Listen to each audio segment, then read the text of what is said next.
प्रभातखबर.com, विश्वास वही, रफ्तार नहीं। देश में कोरोना की सुनामी आई हुई है। इसके संक्रमण से रोजाना हजारों मरीजों की मौत हो रही है और लाखों लोग संक्रमित पाए जा रहे हैं। संक्रमितों की संख्या करीब करीब 3 लाख के पास पहुंच चुकी है। ऐसे में देश की जनता इससे बचने और उबरने का उपाय जानना चाहती है। वह यह जानना चाहती है कि देश से यह महामारी कितने दिनों में समाप्त हो जाएगी। डॉक्टर साहब नमस्कार, आपका स्वागत है। नमस्कार। प्रभात खबर से सर, ये देश में कोरोना की सुनामी आई हुई है, ये कब खत्म होगी सर? भविष्यवाणी तो हम नहीं करते, वैज्ञानिक और डॉक्टर्स का काम भविष्यवाणी करना नहीं है, इसलिए मैं ये तो नहीं कह सकता कि ये कब खत्म होगी। इसकी कोई निर्धारित डेट नहीं है। ये इस पर निर्भर करेगा कि हम कोरोना से अपनी लड़ाई को कितने सक्षम तरीके से आगे ले जाते हैं। इसमें कितना सहयोग हमारी जनता कर पाती है, कितना सहयोग हमारी सरकार करती है और कितने संसाधन हमारे पास उपलब्ध हैं। इनके सही उपयोग से ये देखा जाएगा कि आखिर जाकर ये बीमारी कब रुकेगी।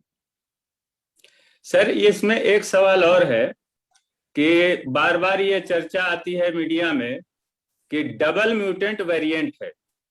ये डबल म्यूटेंट वेरिएंट है क्या सर? इसको अगर साधारण जनता को और सरल शब्दों में समझाना हो तो मैं आपसे ये बताऊंगा कि कोई भी वायरस, जीवाणु, उसकी प्रकृति होती है कि वो अपनी संख्या को जब बढ़ोतरी करता है तो अपने अंदर होने वाले न्यूक्लियर मटेरियल, जिसको हम आरएनए के नाम से जानते हैं, उसमें इस प्रकार के परिवर्तन करता है जो प्राकृतिक होते हैं। उसमें से कुछ परिवर्तन जीवाणु की जिंदगी बढ़ाने में, वायरस विषाणु होता है, विषाणु की जिंदगी बढ़ाने में सहायक होते हैं, और कुछ परिवर्तन ऐसे होते हैं जो विषाणु को कमजोर बनाता है। ये परिवर्तन प्राकृतिक रूप से आरएनए के अंदर होते रहते हैं। इस परिवर्तन को म्यूटेशन कहते हैं। सर, संक्रमण से खुद को बचाए रखने के लिए क्या क्या उपाय करना चाहिए आम आदमी? देखिए, संक्रमण से बचाए रखने के लिए जो उपाय हम शुरू से करते आए हैं, आज भी वही उपाय किए जाने चाहिए। यानी सबसे पहले हर समय मास्क का सही ढंग से और सही क्वालिटी के मास्क का उपयोग।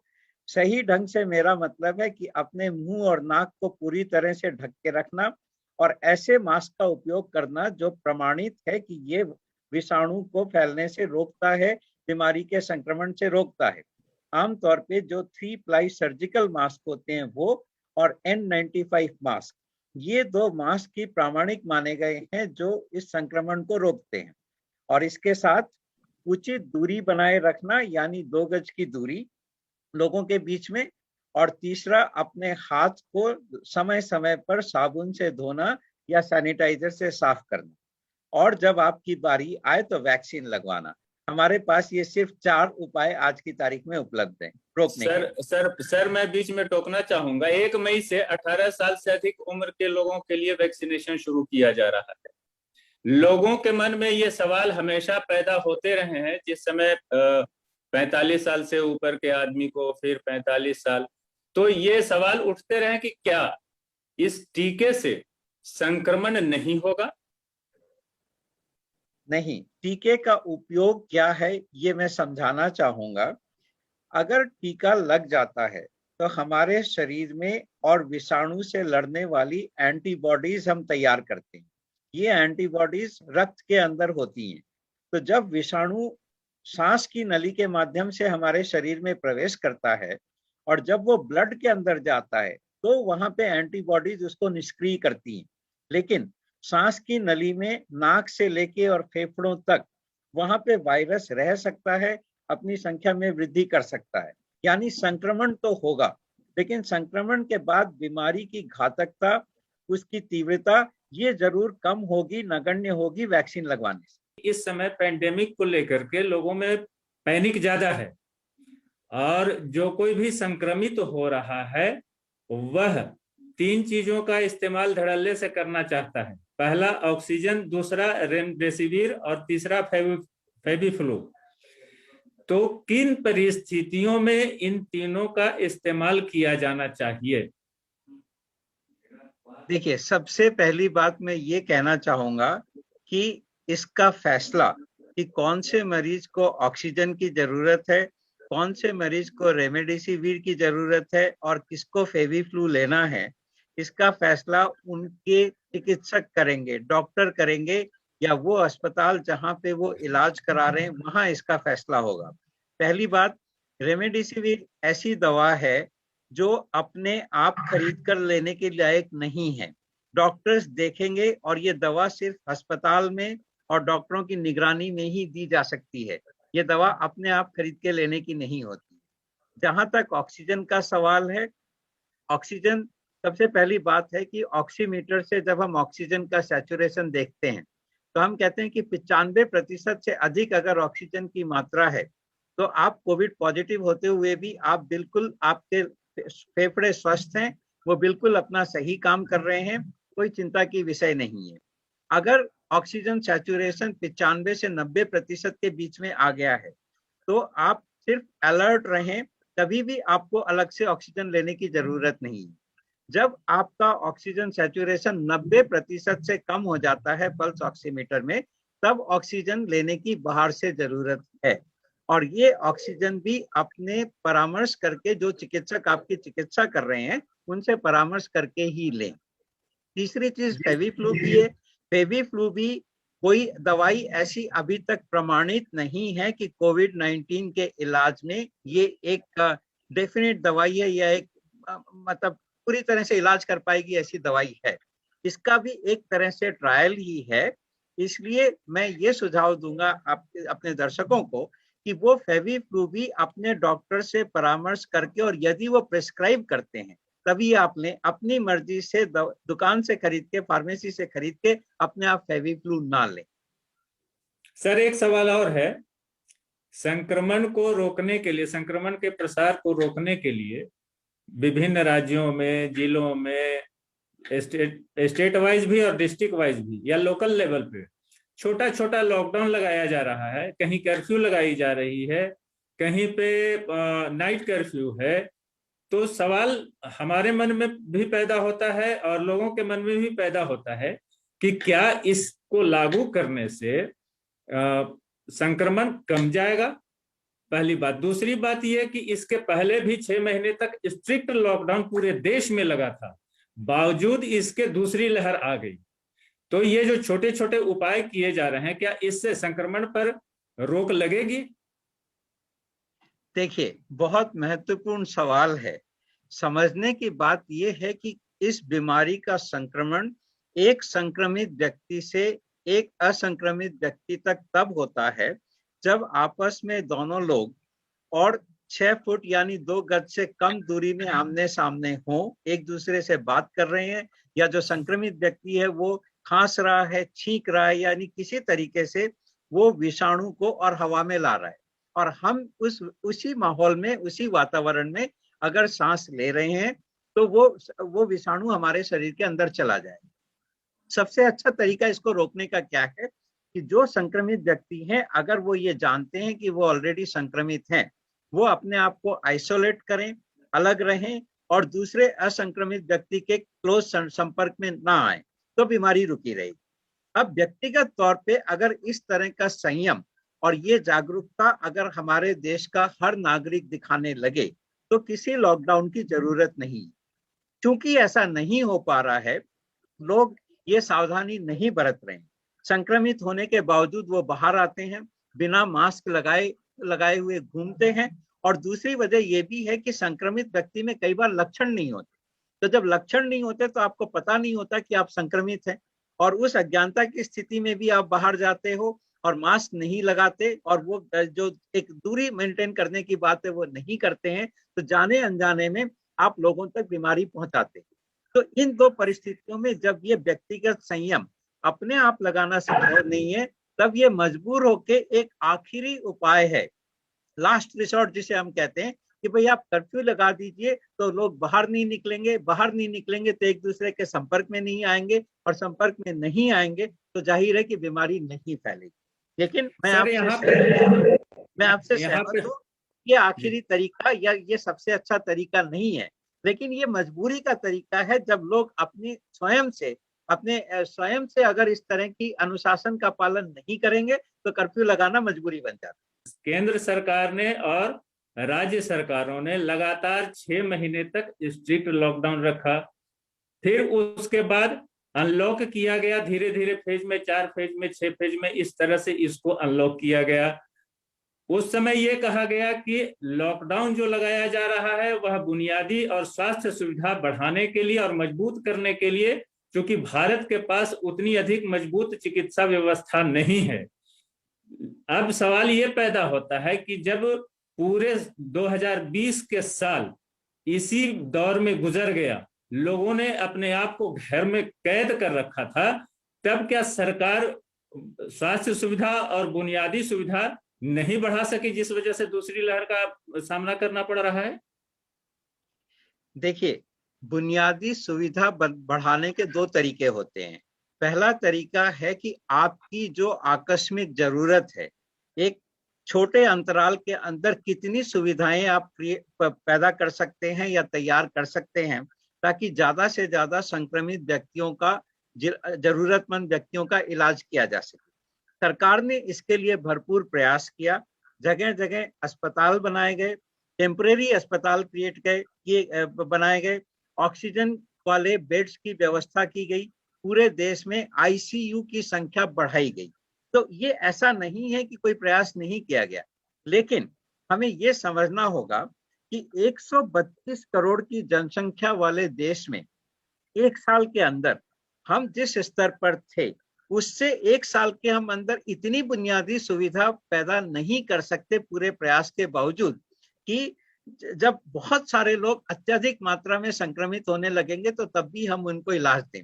जो हमारा अनुमान था पहली वेव के में, जितना हमने देखा कि जितने मरीज हो सकते थे, जो संभावनाएं देखी गई, उसके हिसाब से बेड्स बनाए गए, ऑक्सीजन की व्यवस्था की गई, दवाइयों की व्यवस्था की गई, डॉक्टरों के लिए मास्क और पीपीई किट की व्यवस्था की गई।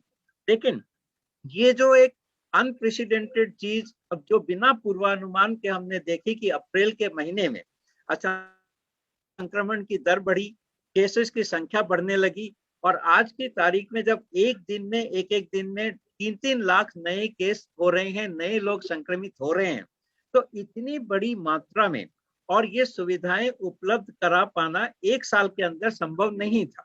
इसके बावजूद सरकार की तरफ से पूरे प्रयास किए जा रहे हैं और प्राइवेट सेक्टर से भी सहयोग मांगा जा रहा है कि ज्यादा से ज्यादा मात्रा में हम बेड दे सकें, हम ऑक्सीजन दे सकें, हम आईसीयू की व्यवस्था कर सकें, ताकि इससे होने वाली दुर्घटनाओं को, यानी आकस्मिक मौतों को कम से कम रखा जा सके। तो प्रयास में कमी नहीं है, लेकिन ये जो इतनी बड़ी संख्या है, उसके लिए सारी सुविधाएं एक साथ जुटाना किसी भी सरकार के लिए संभव नहीं हो पाएगा। ये हमें समझना है। सर, यहाँ पर एक सवाल पैदा होता है।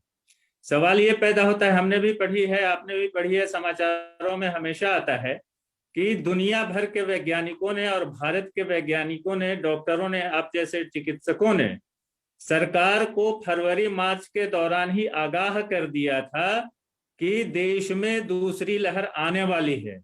बावजूद इसके सरकार ने उस और कोई ठोस कदम नहीं उठाया। तभी तो ये स्थिति पैदा हो गई है कि कहीं ऑक्सीजन की कमी है, कहीं रेमडेसिविर की कमी है, तो कहीं बेड की कमी है। मैं इसके लिए सिर्फ सरकार को जिम्मेदार नहीं मानता हूं। देखिए, जब जनवरी फरवरी में हमारी पहली वेव खत्म होने लगी और जब हमारे प्रतिदिन होने वाले संक्रमण की संख्या कम हो गई, हमारे कोविड-19 से मरने वालों की लोगों की संख्या 100 से नीचे आ गई, तब ये भी हुआ कि लोगों में एक लापरवाही पैदा हो गई कि हाँ, अब हमारे पास टीका आ गया है, अब हमारे देश में संक्रमण बहुत कम हो गया है, मरीजों की संख्या कम हो गई है, हमने पहले ही उत्सव मनाना शुरू कर दिया कि हमारे देश से बीमारी खत्म हो गई। ये सरकार ने नहीं कहा, ये तो हमारे देश के नागरिकों की अपनी समझ थी कि उन्होंने मास्क लगाना छोड़ दिया, शादियों में इकट्ठे होने लगे, समारोह में जाने लगे, और जो एहतियात बरतने की जरूरत थी, जो माननीय प्रधानमंत्री जी एवं सरकार हर माध्यम से कहते थे कि देखिए दवाई भी और कड़ाई भी, यानी वैक्सीन भी लगेगी, लेकिन आपको वो सारी जो कोविड अप्रोप्रिएट बिहेवियर है उनका अभी भी पालन करना है। लेकिन आपने और हमने पूरे देश में देखा कि वो कोविड अप्रोप्रिएट बिहेवियर के पालन करने वाली जो जिम्मेदारी नागरिक पे थी, वो नागरिक पूरी तरह से नहीं निभा रहे थे। तो इसके लिए हम सिर्फ सरकार को दोष नहीं दे सकते, इसमें हमारी भी जिम्मेदारी बनती है कि हमने वो सारे नियमों का पालन नहीं किया जो दूसरी वेव को रोकने में कामयाब हो सकते। सर एक सवाल और है, वो ये है, हमने भी पढ़ी है कुछ खबरों में, आप जैसे चिकित्सक और वैज्ञानिक कहते हैं कि 15 मई तक ये अपने चरम पर होगा और उसके बाद इसकी संक्रमण की संख्या में धड़ाम से गिरावट आएगी। क्या उनका यह कहना सही है क्या? देखिए, किसी भी महामारी का, जिसको हम पैंडेमिक या एपिडेमिक कहते हैं, उसका नेचर या उसकी प्रकृति ऐसी ही होती है कि पहले केसेस कम होते हैं, फिर केसेस बढ़ते हैं, फिर केसेस बहुत बढ़ते हैं, फिर एक पीक आता है और पीक आने के बाद फिर केसेस कम होने लगते हैं।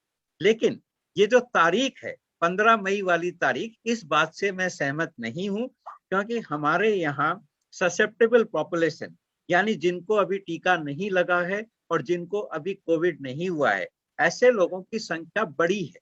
तो ये उनमें फैलेगा या और अधिक पीक आएगा और अधिक समय तक ये बीमारी फैलती रहेगी, उसके बाद कम होगी या 15 मई को कम होगी, ये सिर्फ अनुमान लगाया जा सकता है। वैज्ञानिक तौर पे ऐसी कोई निश्चित तारीख हम पहले डिसाइड नहीं कर सकते हैं। तब तो कुल मिलाकर के ये हो गया कि कोरोना का टीका लगवाना लोगों के लिए बहुत जरूरी है, तभी इस संक्रमण को रोका जा सकता है।